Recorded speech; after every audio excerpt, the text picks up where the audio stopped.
Peace.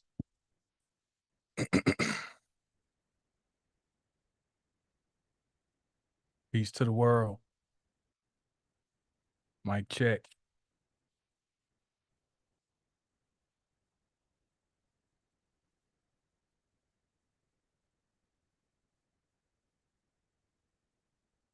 One, two, one, two.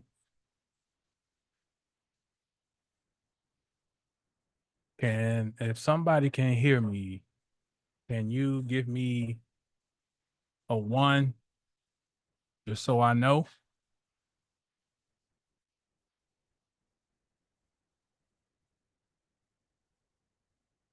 One, two. Peace, golden timeline. Thank you. Peace, poetic heart. Can y'all hear me? Okay, good, good, good. Thank you, CRC5. Thank you, golden timeline. Okay. All right. Normally I try to wait, at least let 10 people get in here, but this will, of course, be posted online, but I wanted to talk about the upcoming full moon in Cancer on January 13th. That, according to my ephemeris, is going to be at 24 degrees of Cancer.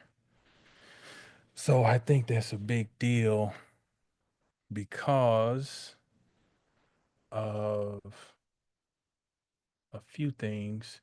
But before I get going, because I am going to talk about aspects of wellness, let me say that I am not a health professional. Um, and what I will be talking about on here is strictly from a layman's perspective. And I'll just be giving making observations, and that's it. But also, I will say that I have 21 years of experience helping, guiding people through their nutritional and fitness slash wellness journey. But again, I am not a health professional. And none of this should be taken as any health recommendations or advice and all that stuff. So, the reason I am saying that is because it is very well known amongst health professionals, especially those who work in the ER and hospitals. It is well known amongst uh peace cat Katrina, that's you. Um it is well known amongst school administrators. It's well known amongst what they call those first responders, including police, ambulance, firefighters. Who else would be very much in the know about this? We'll start with those. And first we'll start with medical professionals in the hospital. It is well known that on a full moon that the labor and delivery unit will typically be busier. You'll see more trauma cases come in through the hospital on the full moon. School officials are aware, at least I've had a person, the director of a private school, tell me one time that they are aware that on the full moon, because the children tend to be a little more rambunctious. Okay. And of course, first responders will see a lot more accidents and emergencies, crime, crimes of passion, just random violence, things of that nature. Peace, natural market. Oh man, I hope everything works out for you. Sending peace and wellness to you. Peace, Rita. Peace, Harmony. So, but here's the flip side. Many of these people will acknowledge that there is that this phenomenon is an actual thing. But on the flip side, they may say that they don't deal with astrology and divination and all that stuff, which is just it's unfortunate because they don't realize that what they've already spoken on are key tenets of astrology. Okay? Because when the moon is in a full state, it causes inflammation not just in us but on the planet. This is why the waters swell, okay, during a full moon. And the same waters that we see swelling outside of us, as above, so below, as within, so without. Within us, the waters swell. Our bodies become more watery. This is why during when the moon is waxing, and this is the old folks' knowledge, you know, that if you are a rancher or whatever, you don't you don't have any, say you got a horse and that horse needs some type of procedure, surgical procedure. You don't do it during a waxing moon because that horse is more liable to bleed out. And I had a client of mine tell me this who doesn't deal with any astrology. This is just because she was married to a rancher. She told me this probably 20 years ago. And this is when the very beginning of my personal training career. She said, "Yeah, James was always say you don't do this and that on a waxing moon because they'll bleed out, you know." And back then, I ain't know nothing about astrology, but at all, but that I'm reminded of that conversation. And then on the full moon, the water has reached its peak, and it's a breaking point. It's a culmination, and this is why the water breaks with the expecting mother. This is why this is why people tend to bug out because the water is swelling in their body, but also in the brain. So there's more pressure being applied on the skull, and the skull, unlike the body can kind of act like a um, accordion. It can kind of swell and deflate, kind of like the lungs, expand and contract. Our bodies are have a degree of pliability to them. The skull does not have that. So if there's more pressure on the brain, then people can tend to snap. Okay. So I'm just trying to give background stuff to the full moon. I know I've talked about this before, but it never hurts to go back and review things. Um, you know, so here, so we have full moons all throughout the year, right? Well, we got like 13 full moons or 13 new moons. Um, but we have full moons all throughout the year, right? Now, so what's significant about this one? Well, there are a few things. And I guess what I'll do is I will share. I will share my screen. Okay. And this is, of course, the clock is set for Texas time, Central Standard. But I am going to, but that's pretty much irrelevant based on what we're doing here because you can adjust for wherever you're at. But I'm going to move the clock forward to the 13th. And we'll get right up here at the time of the full moon. Let's see. Hours 23:59. Okay, so we're going to be right around boom, boom.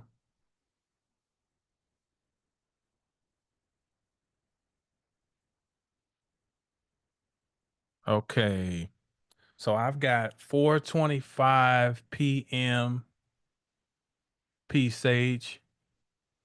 Uh oh, oh, your mom got a new kidney. Okay.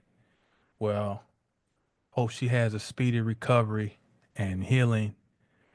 Um, it's good that she was able to get one. Um, but interesting too, because Venus rules over the kidneys and Venus is exalted right now in Pisces. So that's some good timing. Um, okay. So 23 degrees 59 minutes of Cancer is where I've got the new moon. Okay. I'm sorry, the full moon. Now, what's significant about that is that at the time of the new moon, and something's not lining up. 13th. My my ephemeris has the north node moving to 29 of Pisces on the 12th. And on here, it has it. I wonder if I'm using the mean or the true node. I might have turned on the mean node on here. Why it's not showing? So it's my software is not matching my ephemeris. The ephemeris has the true node moving to 29 of Pisces on the 12th. But either way, it's right around here because even still, probably the next day, let me move forward one day. No, damn it. Let me move forward one day and just see. No, it's got the north node not hitting. Let me see. Something's not jiving here. This is not saying until January 29th. I gotta go back and check this. I must have turned the mean node on. Either way though, let me go back to the 13th. Okay. So first thing is this full moon, which is inflammatory in nature, will be conjoining an inflammatory planet, which is Mars, in a debilitated state. Mars is in its fall in Cancer. Why? Well, Cancer is an energy of growth, it's an energy of nurturing and nourishment. Mars is not concerned with nurturing and nourishing anything. Mars wants to initiate. Okay. So I liken Mars in Cancer as like boiling water. And so the negative side of Mars in Cancer is it can be domestic violence. It can be literally can be fires because Cancer is ruling the land that you that you're from, the land that you're living on, i.e. your home or the extension of your home. Um, on the flip side though, Mars can be also fighting for who you love, as in your group, your tribe, your nationality. It can be that. But from a a wellness standpoint, Mars and Cancer can be difficult because it is inflammatory. And this is why I said this is one where we want to fortify ourselves and be aware of this, because we have the North Node that is hovering around its ingress into Pisces. The true node will move into Pisces on the 12th, 29. And this is significant because the node, the North Node has not conjoined Neptune in Pisces since 1858. Okay. Now, if you go back to 1858, I don't have it in here, but the book Dirt, and it's not just in Dirt, but you can find it. You can look up, there's something called the Great Stink of 1858. And it's talking about in London, the Thames River, which it's got to be one of the most foulest bodies of water in the world, um, because London has an abysmal sewage system, but they had an incredibly hot year in 1858, so they had a lot of evaporation of that river, and because a lot of their sewage was dumped in that river, which runs right through London, then the putrid smell from the water not moving it caused this great foul smell to permeate the city of London, and they would call it the Great Stink. And because of this, they were forced to make improvements to their sewage system. Now, ironically, London is back in a similar condition now, where because the upgrades to the sewer system were meant to support around 3 million people, and I think they say the population of London now is around 6, that they are having again another sewage crisis. And supposedly it was this project started back in, I don't know, early 2020, somewhere in there, but it was supposed to be completed in 2023. But what's interesting is this is happening while Neptune is again making its transit through Pisces. And Pisces can deal with plumbing. Along with all the other stuff, we talk about Pisces as spiritual energy, fusion. We talk about it as artistic, romantic. That's why Venus is exalted in Pisces. Pisces is otherworldly.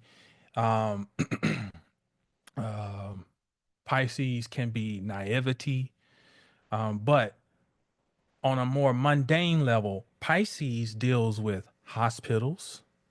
It deals with mental wards. It deals with um, isolation through. It deals with imprisonment. Okay, Pisces deals with toxicity, pollution.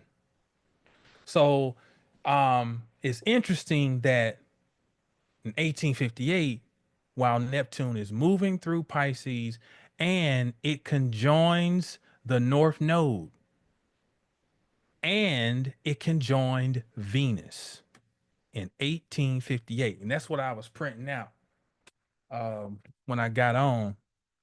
And I want to have more discussions about this, but I think it was March of 1858, and this is the closest they got to being partile was Venus was at 17, and I'm using astrodinks, their ephemeris astrodinks, where they roll back to like 9,000 years with their ephemeride. So Venus was at 17, Neptune was at 22, and the North Node was at 17. So in that range from, and then Venus climbed up. So between the range of 17 and 25, basically. So that second week of March when they basically conjoined or they got as close to partile. And so that's something for us to keep in mind as we think about some of the magical side, because it's always astrology is like my college coach, Coach Hodgkin would say, one of my coaches, he said, guys, it's never as good as it seems, it's never as bad as it seems. Somewhere in between reality lies. And that's an old folk saying or whatever, but it's applicable to astrology. It is never all beautiful and it is never all bad. You know, we live in a realm of duality where we're constantly having to make sense out of what appears to be opposition. And we have to form the neutrality and the affinity or the perfection out of opposition. So the beautiful side of Venus in Pisces is that it's love for the sake of love. You know, there could be some dream relationships that show up during this time period where Venus and Neptune and the North Node, like someone that you were destined to meet. So that could unfold. But there's also, and it might be also because Venus also deals with money. So it may also be some type of gift or some type of financial breakthrough. But on the flip side, passions are running really high right now. Okay. Passion is high. And um, we got to be careful. We got to be careful because fashion is a passion is a fire, but fire can also burn down a building. It can burn down a house. It can burn down a whole city. And we have to be careful that our passion does not invite harmful inflammation to go to work, given the fact that we are more susceptible to noxious, poisonous toxicity in our environment. That's the ugly side. That's the ugly side. And we got to be mindful of that while the North Node moves through Pisces. We also got to think about this term of called purging. Now, purging and purgatory, we would more associate that with Pluto, right? But when we look at the word and what it means, at face value, purging means, or it appears to be like suffering. We associate that in some regards to some idea of a hell or a place that is designed for suffering and penance. But the word perjury at the root means to cleanse because purge is the same as purify. And purify is the same as the PYR in pyramid, pyre. And that means fire. So it is cleansing through fire. And when we talk about cleansing and purifying, we're bringing in Pisces energy because it's the last sign of the zodiac.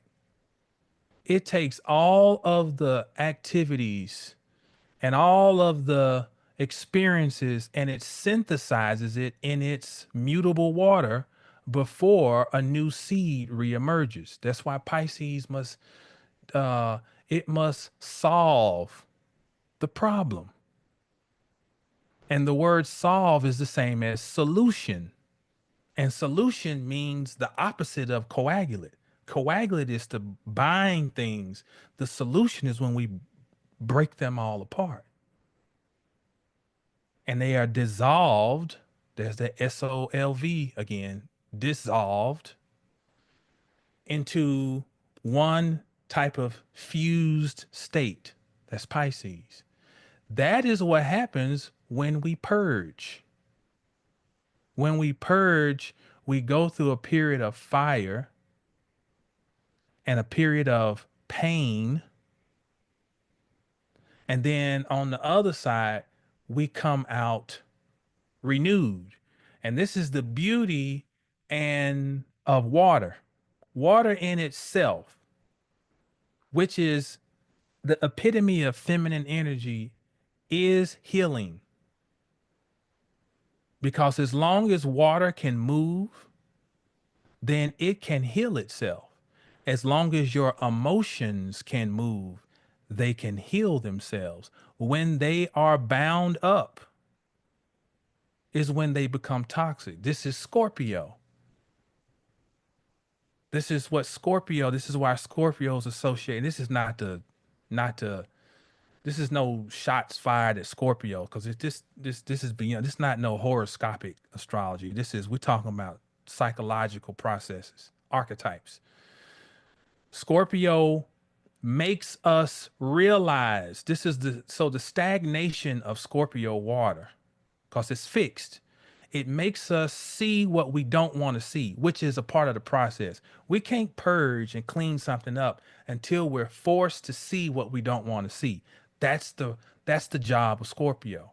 It makes us see the fact that there is something in this water. There's something foul in this water. That's why Scorpio is associated with restrooms where we have stagnant water, urine, feces, stagnant water.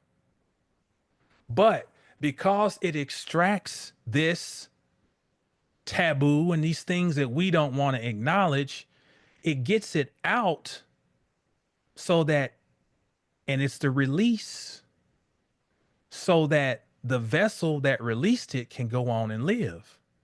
Okay. And flourish.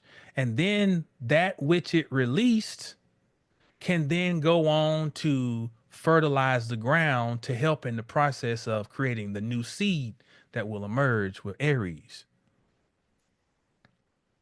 But all of this is part of the purging process. And when by the time we get over to Pisces and it's like, okay, here it goes. Now it's time to, so we are in the, we're in that process now where we are creating, and think about Pisces, the earth is, northern hemisphere, the earth is starting to heat up a little bit.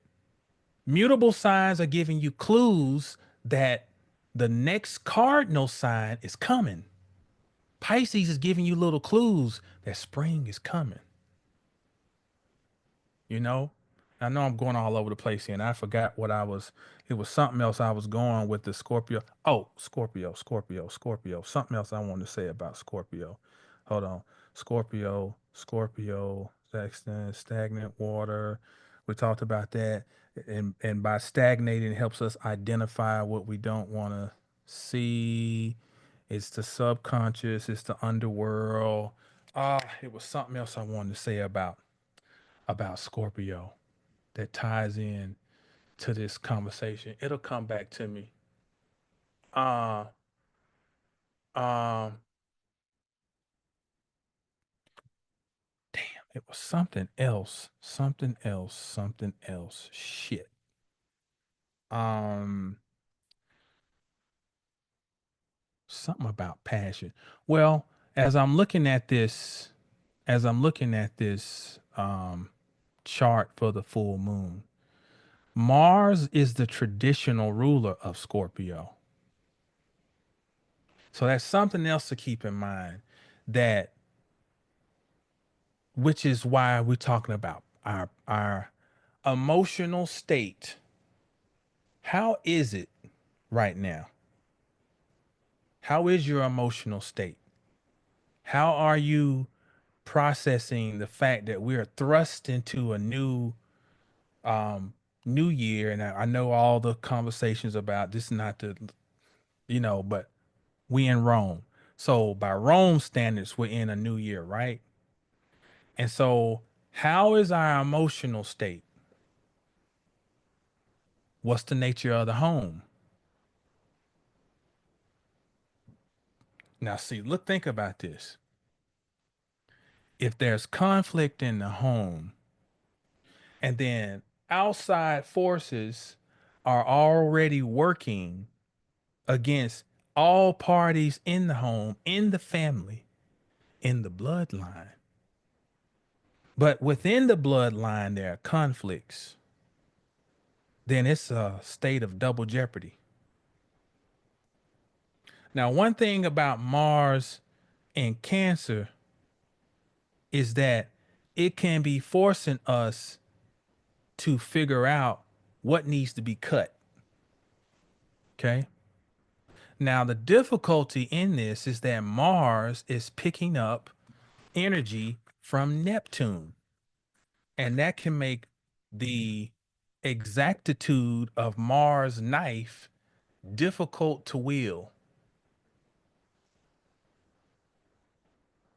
So, although Mars and Neptune are in a harmonious aspect, they're in a trine with each other. The fact is, it is still Neptune. And what we've just been talking about, Neptune is one of the key ambassadors of Pisces by modern standards, Jupiter by traditional. So we're going to give both association with Pisces. Neptune, we've been talking about, dissolves things. Mars is straightforward action, but it's kind of hard to be straightforward and direct when you're in contact with an energy that is anything but direct. So, this is where Mars may be very direct or attempting to be direct from a space of emotion. Mm, emotion. Now, this can be great for creativity. This can be great for passion, you know, but this ain't very great when it comes to rational thinking and action. There ain't nothing rational about Mars having any contact, even a trine with Neptune. This is irrational. Okay. And then given the fact that it's in a trine with Neptune and it's also opposing the sun and still opposing Pluto and in a trine to the moon. So we got to be careful about not being misguided by an influx of emotional energy. This is a very, very, very emotional time. And when you have agitants in our world that are agitating, agitating through the news, agitating through certain processes that are going on and in the air, on the ground, and it's like, man, you know um there's an attack on innocence. This Mars opposite Pluto, this is a very this is the energy of, I want to look for somebody I can victimize. Yeah, I want to usurp somebody's will. I want my power to be realized through them being powerless. We have we have the key agent of the subconscious, which is Pluto, versus the key agent of the ego, which is Mars. And if I have not been looking at myself, being reflective, being introspective. And when we do those things, it invites us down into it, it allows us to carefully open the door to our subconscious mind. You're never supposed to throw the door open. You carefully open the door to the basement. There might be some noxious fumes that come out of there, and you might need to, go back and grab you a mask before you go down there. But if you throw the door open, it can do more harm than good. So here you got this door to the subconscious mind, and how have we approached dealing with it? That is going to be challenged by the agent of the ego, which can make me become more abrasive in my martial state because I am responding to the adjutant across the heavens, Pluto, which is making me, whether I want to run from it or not, making me feel the stuff that I try to stuff down and hide. So when you got that coupled with Mars, although it's in a trine to Neptune, this can be this can be this can be difficult. So sober minds, things we can do. It, there was a time when we, and I'm gonna have to wrap it up. There was a time when we could sit around and meditate. Okay. When the soil was richer, the foods we were getting had more nutritional value, when the water was cleaner, the air was cleaner. We live in a wretched world right now. Okay. And so we have to adjust to the world we're in. We're not in the world of 2,000 years ago. We're not in the world of 1,000 years ago. So in this world, you have to do things to accommodate the time that you're living in. We got to get to a point that we realize something is as mundane as vigorous exercise is not mundane. It needs to be part of your spiritual regimen right now. You need to give the blood healthy combustion, because if you don't, then you have Mars there to try to give malefic combustion. You offset the malefic energy by you. This is where Saturn comes in. I'm going to take the responsibility. I'm going to create the situation. This is why when you go to boot camp is so hard, because they're trying to create an environment of displeasure to start to condition the mind to be able to function in situations where things are going to be crazy, you know? Even when you go to college and play football, they thrust you into tour days. Here you coming from high school, you know, you thinking everything's sweet. You get up there, your mama and daddy gone, they got you, and now they like you in these tour days. You're like, man, what the hell is this? Because they're trying to condition your mind for the warfare that is coming when the seasons start. When you exercise, it is a way of conditioning yourself internally, conditioning the blood to handle stress, conditioning the blood to move poison, because you invigorate the highway. Your blood is an internal highway.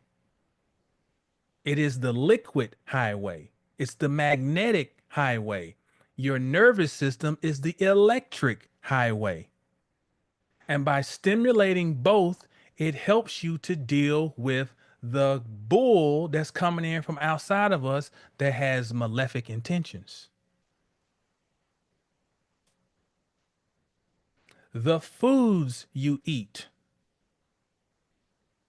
should be, you should gear your food based on what is anti-inflammatory. And I'm not going to go into any specifics, But I would be very careful about anything that's a fad. If something pops up and everybody's talking about it and everybody's saying you should do it, I would I'd be careful. We're in a time now where you really see this is a flip side. We're in a time now where you got to know things, but there's information available for you to know things. Hard part is what's viable information for me and what's not. So in this information age, which is Aquarian, you have to have the ability to validate the information you get. And how do you do that? You got to test some stuff. You got to test it. They're experimenting on us anyway. You need to set up your own experiments, whether it's through spiritual practices, whether it's through um, nutritional, exercising, financial. You run your own experiments on yourself and collect data. Everybody else they're collecting data on us right now.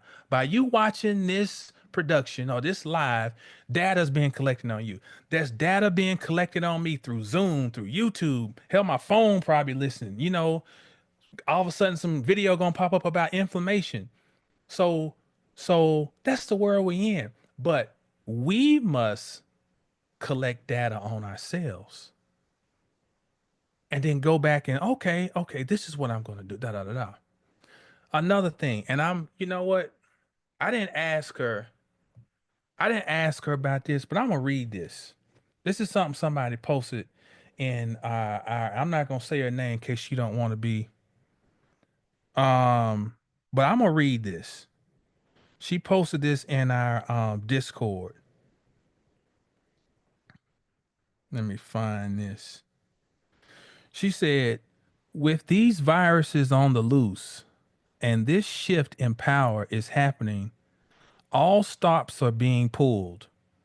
Whatever grounds you during these times, hold on to that, whether it's an idea, a belief, certain connections with people, a hobby, a gift you have to share, a talent you desire to explore, whatever it is that keeps you grounded and your flame burning, hold on to that.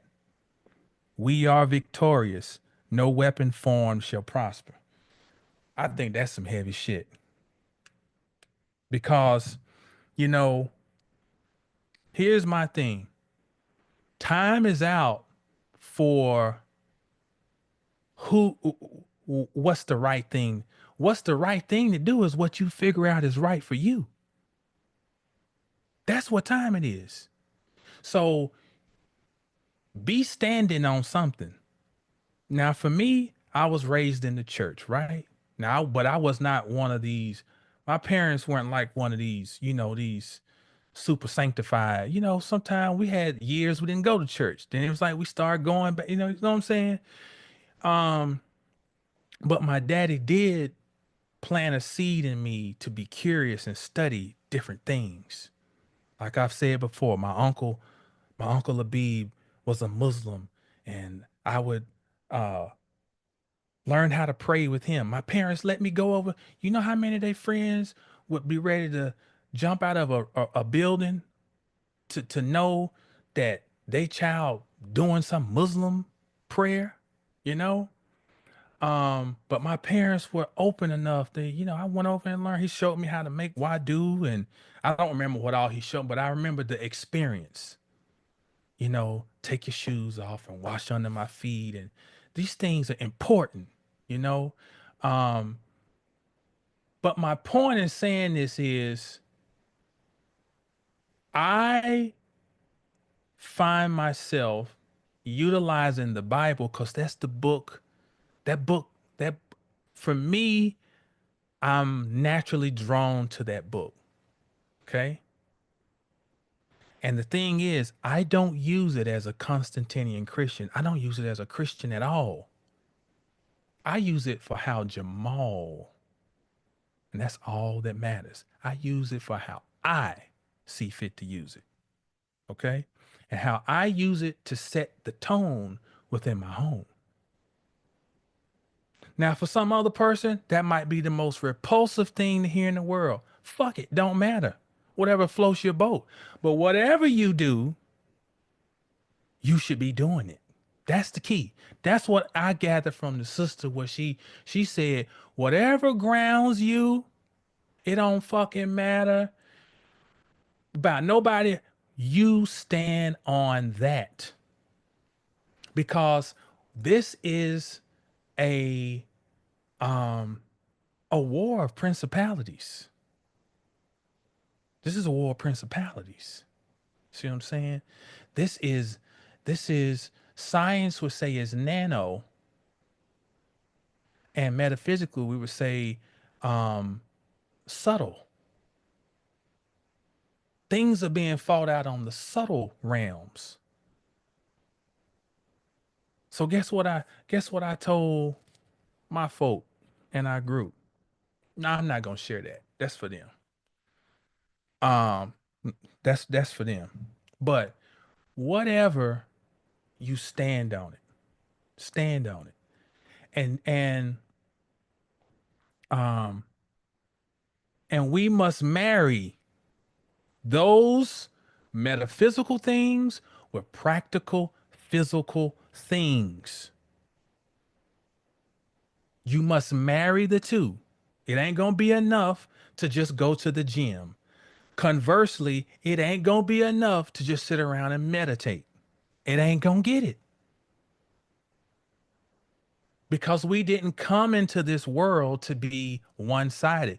We got to figure out how to be whole.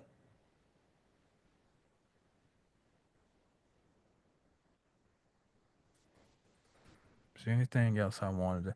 I'm gonna get done with this. I'm like, damn, I forgot to talk about this. I forgot to talk about that. But whatever, shit. Um, but I think those are the main things. You know, that we've got the moon, full moon here, conjoining Mars in a trine to Neptune. Um, and we will need to fortify ourselves. We should be doing that right now, fortifying ourselves, because we see the year is already kicked off with headline after headline after headline. And if we didn't learn anything from 2024, we should have learned that we're not gonna get caught up in the headlines this year. They ain't gonna pull this same game. Like we're gonna it's like that scripture's like be in the world and not of the world. Like that thing is that thing really walking right now. It's coming to life because it's like here we are. You're watching TV sometimes. When we watch TV, we have to mute some of the commercials. Every commercial break is talking about sickness. And they got some motherfucker dancing around talking about I got diabetes. My H1C, something, something, something, dancing around about diabetes. Dancing around talking about I take HIV medication. I don't want to say the acronym HIV. You know, if you from my generation, would you ever have thought somebody be on TV smiling about I'm positive, but I take zabbly babbly babbly and I'm okay. I'm like, whoa, these people are off the chain. So, and that's another conversation, the attack on innocence. You can't even sit with your children. Um, my children love The Office. And if we watch it on Comedy Central, they run a commercial every other segment with RuPaul and all these dudes dressed up like. And I don't, hit, don't force. I'm cool with everybody. Do what you do. Don't force it on me and tell me that your fight is my fight. That shit ain't my fight. You know what I'm saying? If I like to pee on women, should that become now my new? I want my right to pee on a woman in public. I want to fight. You see what I'm saying? How ludicrous that shit sound? That's another thing with this Mars opposite Pluto. An attack on innocence. So, uh, I'm gonna wrap it up on there. I've already said too much. This video gonna have about 13 views. So y'all help me out. Uh, hit the like and all that, the like button, subscribe, and send this out organic way, you know. But I have much more to talk about. I have things to talk about the Sugar Bowl. I have things I have things to talk about New Orleans and the Super Bowl and oh man. And I this might have to go on Patreon. This might have to go on Patreon. Some things just need to. So look, I want you to put this on your brain right now. If you are feeling this style of teaching, this content, I want you to consider Patreon. Now it's not, don't go over there now. I'm gonna tell you when, but I'm gonna start a little Patreon just to put some other things on there. Shout out to my the brother Gemini Brown. He was, you know, telling me last year, like, look, man, you gotta you gotta save something for so and I'm taking heed, but I'm um here's some interesting times. It's some interesting times. Uh, but on that note, you know where to find me. 720astrology.com for all of your astrological coaching needs, learning tools, all types of stuff. Holla at me. Come and get your 2025 forecast reading. Come and get your solar return reading, you Capricorns and you Aquarians. And uh feed yourself. With that said, as always, know the star. Zabbly babbly. Oh man, I'll be tripping. As always, know the stars and know yourself. I appreciate y'all. Peace.